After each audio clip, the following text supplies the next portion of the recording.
బతుకంటే బొమ్మల ఆట అని తెలుసు,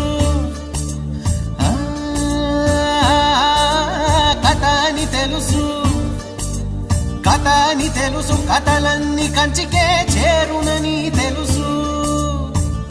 తెలుసు తెర తొలుగుతుందని, తెలుసు తెల్లారుతుందని, తెలుసు ఈ కట్టె పుట్టుకుమంటదని, తెలుసు ఈ మట్టి మట్టిలో కలిసిపోతదని, ఇన్ని తెలిసి ఇరకాటంలో పడిపోతావు ఎందుకని? మాయా